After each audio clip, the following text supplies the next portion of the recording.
Good evening, ladies and gentlemen, and welcome to the first ever. Dang it! Can I? Come on. All right, next up we have the fearless leader, the generator of this wonderful idea, Mr. Caleb Fletcher.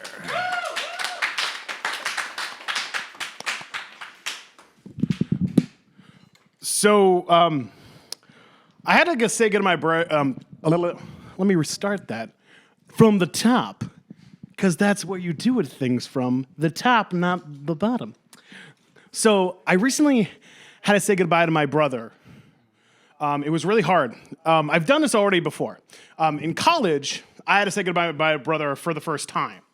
Now, if you've never had a family member leave to go away from your house and they just don't happen again, I believe they just turn into ghosts. And the reason is because every November, they usually all of a sudden show back up when everybody's holding hands around a table. It's like you need a seance in order to bring them back to life. They come in, they scare everybody off, and they make everybody to go, daylight come and me want go home. So I'm very used to this.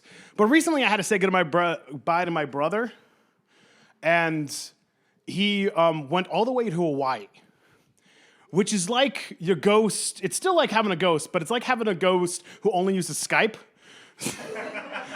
So it's just all of a sudden pops up and it goes, I'm pixely and terrifying. Look at my bad connection. Woo! How are your kids, Steve? Woo! I don't know. I'm a ghost. So it's a problem I have. See, the day that he actually left, I remember quite well. It was a really hard day for me, so I asked my friend Nate if he can help me out. We were going to do a radio show that night anyhow, but I just needed him to be with me during that time because I was freaking out. Turns out he was freaking out too, but for a completely different reason. Turns out the same day that my brother left was also the anniversary of George Harrison passing away. I don't know how these two things are connected, but I'll go ahead and equate my brother to a dead Beatle. Sure, that seems fair.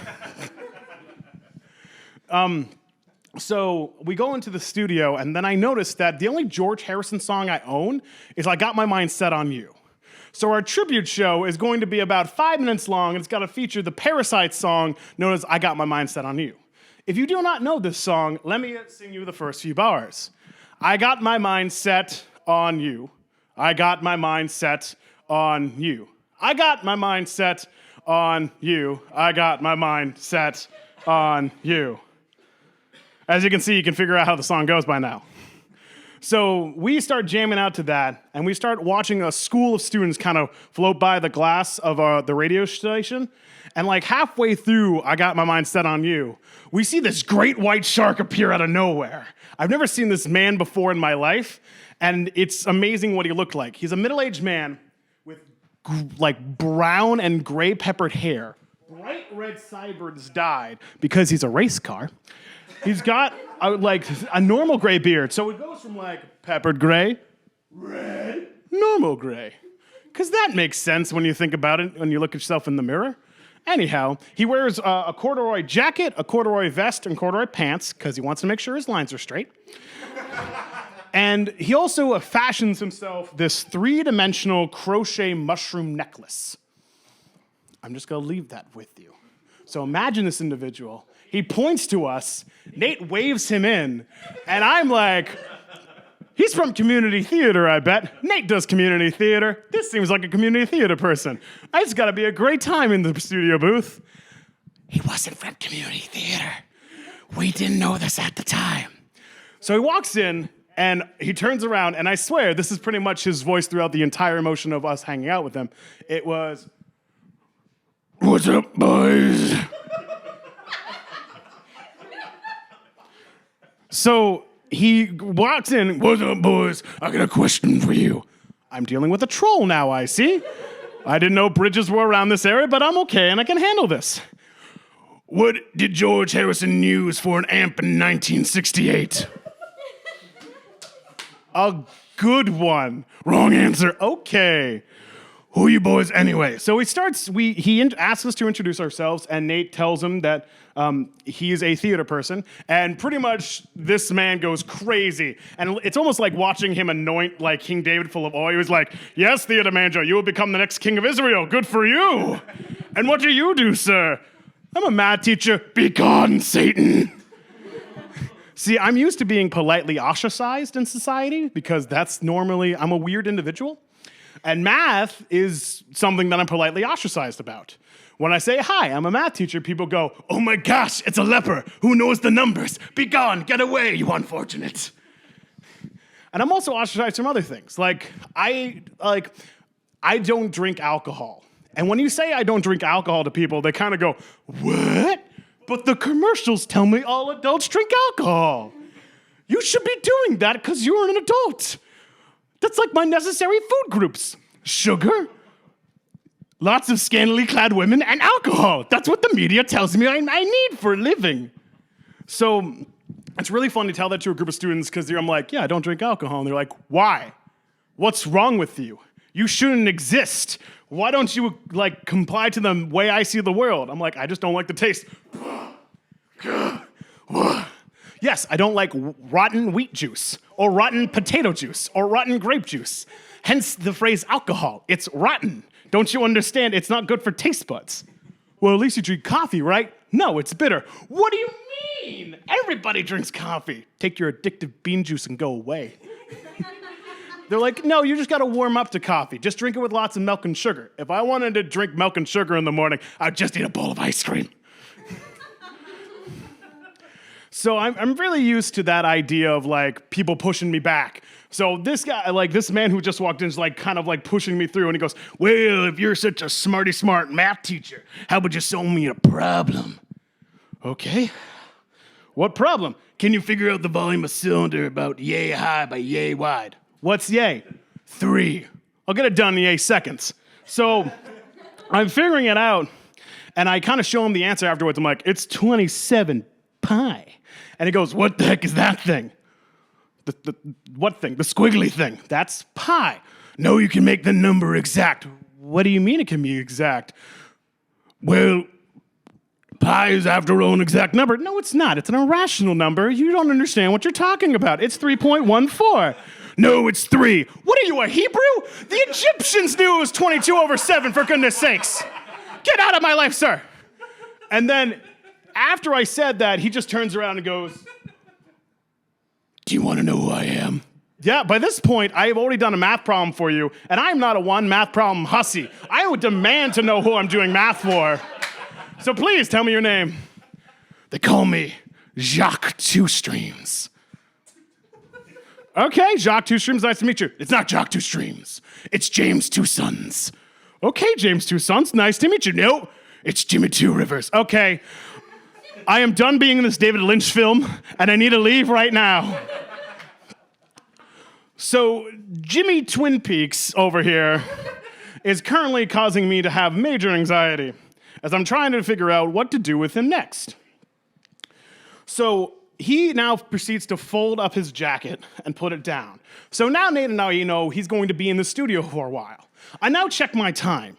We've been doing our show for about an hour now. And the same song has been repeating for the same hour now. We have not switched it. So I Got My Mind Set on You has been stuck on repeat for an hour. So the man turns around and goes, you know what song you should play? What? I Got My Mind Set on You by George Harrison.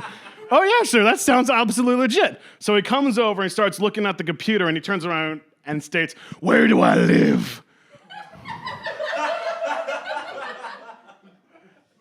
Can I have a hint? Yes, it's a town that's known after a breeze and thing that beavers build. Oh, Wyndham. No, it's not Wyndham. Gusty Tree Pile. No, not Gusty Tree Pile either. Monsoon Bunch of Sticks. It's Wyndham. I said Wyndham. As you notice, I only live 5 minutes away from Farmington. Now, if for those of you who don't know Maine geography, imagine Maine's a Dorito chip. All right? Wyndham is down by the southern tip of the Dorito chip. Farmington is by the left corner of the Dorito chip. They're nowhere near on the Dorito chip. This delicious analogy does not make sense. So already I'm concerned. And he goes, yeah, I live there alone. Now where's that George Harrison at? So he turns over and he bends down. As I see him like bend over like Nathan in this like menacing state, I notice like an 8-inch Bowie knife on the back of his spine. And I'm like, this is how I die. This would make sense. I die based upon a crazy man who doesn't understand how Native American, names work. So that just makes sense to me. So I'm there, secretly freaking out, and I'm like, wait a second, how about I change the subject, make sure that I'm able to get him back around, and I'm like, hello, sir. Hey, where did you get that awesome crochet mushroom necklace? Because I remember that's still a thing that I don't understand that's on you. And he turns to me and he goes, oh, this? My 20-year-old wife made it for me. She's my next door neighbor. Okay, sir. You said you lived in the middle of the nowhere in Wyndham. I don't understand how this works out for you. Yeah, she feeds me mushrooms. I bet she feeds you a lot of other things, too. Okay. So as you know, most trolls usually ask 3 questions. We've only had 2. Here's the third one. Halfway through the probably 12th rendition of I Got My Mind Set on You, he turns around and goes, what's in the box in my trunk?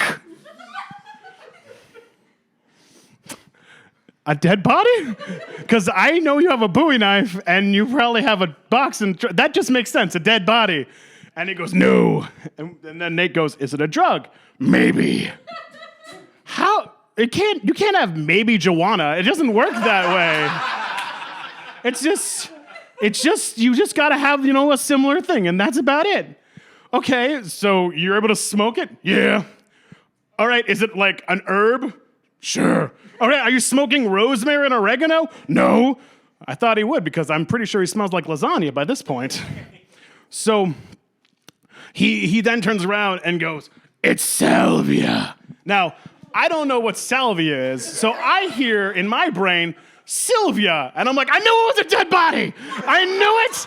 You killed your wife, and she's in the trunk of your car, and I am terrified of my existence. Leave me alone, sir. So by this point, I am now freaking out, and I got the jitters. So Nate goes back into action and goes, all right, we're going to keep this guy talking so we can live. So he turns around and goes, so why are you here in this college place? Because you don't seem like a student. He goes, well, I'm here to apply for the professor of archaeology. Well, I have to have a class with this man now. So now that David Lynch troll just became Indiana Jones and the Temple of the Shrooms. Or as I like to rephrase it, Indiana Jones and the Raiders of the Lost Box of hallucinogenics in the man's trunk. So I'm currently terrified at this moment. Nate's terrified. And then he turns around and goes, I have one last question for you all. You don't understand how trolls work, sir. You only get 3, you don't get 4. 3. Well, the last one is, can you help me out with my open mic night? What do you mean? The audio's really poor there, and I need somebody to help me out. So you chose the 2 guys who don't understand how a radio station works, who's been playing I Got My Mind Set on You for 3 hours? Okay, sounds legit. Let's do that. Awesome. So Nate's like, yeah, sure. And I'm like, no, I'm done. Get out of my life, crazy man. So he says yes. And as Nate leaves, Nate then tells me what happens during that open mic night with this man. Apparently, he went up on stage, took out his guitar and started playing. And he would play 3 notes. Bing, bong, bang. Tuned his guitar, played another 3 notes. Bing, bong, bang. Looked into the mic and went, this is George Harrison's I Got My Mind Set on You. I got my mind set on... I don't remember the words. So I then proceed to just leave the radio station, and as I'm leaving, I'm really worried because I just realized that this radio show lasted 4 hours, and we did not change the song at all. So now my brain goes, I'm worried about there's a man driving home from work who's turned on the radio, and he's like, oh, I love this song. But a third time, he's like, this is funny. They're being funny. Okay. By song number 5, he's like, are they okay in there? Should I bring them something? Who's these college students? They don't say a word. But the 11th time he goes, what are you doing? He has his mind set on you. What do you mean he's got to need time? There's no more precious time anymore. And then I'm hoping that he like turns off his car, goes into his house, and then turns back on the radio again. So it goes back into like the 20th time, goes, oh no, I'm in the Matrix. I must be Neo. I'm the chosen one. Thank you. You've been a wonderful audience.